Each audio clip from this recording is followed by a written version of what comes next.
Today we're going to read Elmer and Wilber by David McKee.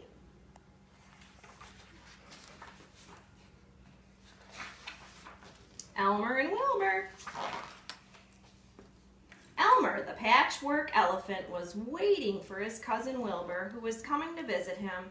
"He's late," said Elmer. "Perhaps he's lost. Let's go and look for him."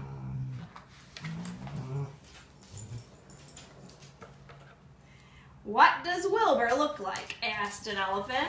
"Wait and see," chuckled Elmer. "But be careful. Wilber likes to play tricks, especially with his voice. He's a ventriloquist.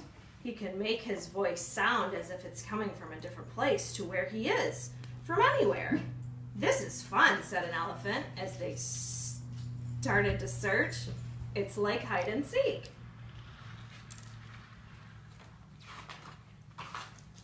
Suddenly they heard, "Yo-ho, Elmer! I'm over here!" They rushed to where the voice came from. "Looking for me?" asked a rather surprised tiger. "Sorry," said Elmer. "We thought you were my cousin." "Very funny, Elmer," said the tiger. "Perhaps that's your cousin I can hear shouting." "Help!" called the voice. "Help! I've fallen in the pond." He has, I can see him," said an elephant. "Silly," said Elmer. "That's your own reflection. Keep looking. He's near, but not where his voice is." They kept looking, and all the time they looked, the voice came from different places. It called, "Coo-ee! Here I am!" or "Boo!" to make them jump.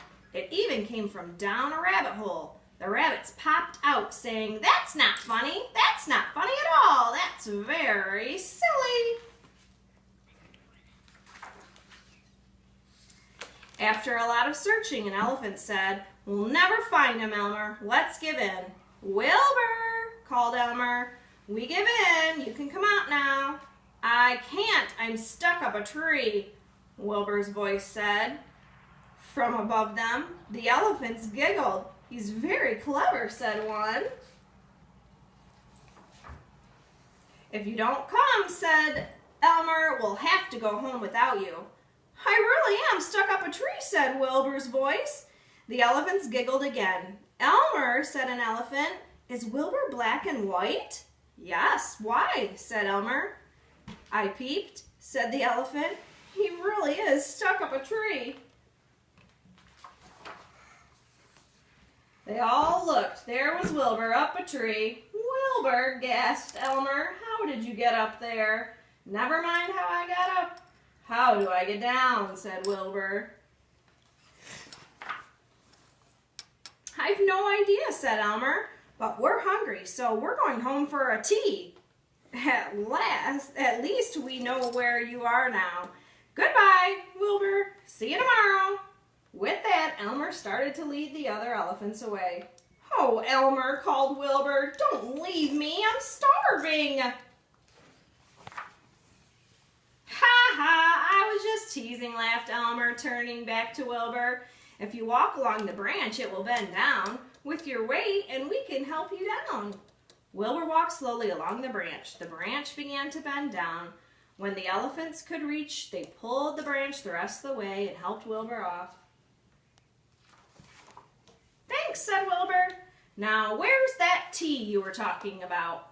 Then, laughing and joking together, they raced all the way home. That night, as they laid down to sleep, Elmer said, "Good night, Wilber." "Good night, Moon." A voice that seemed to come from the moon said, "Good night, elephants. Sweet dreams." Elmer smiled and whispered, "Wilber, how did you get up that tree?" But Wilber was already asleep.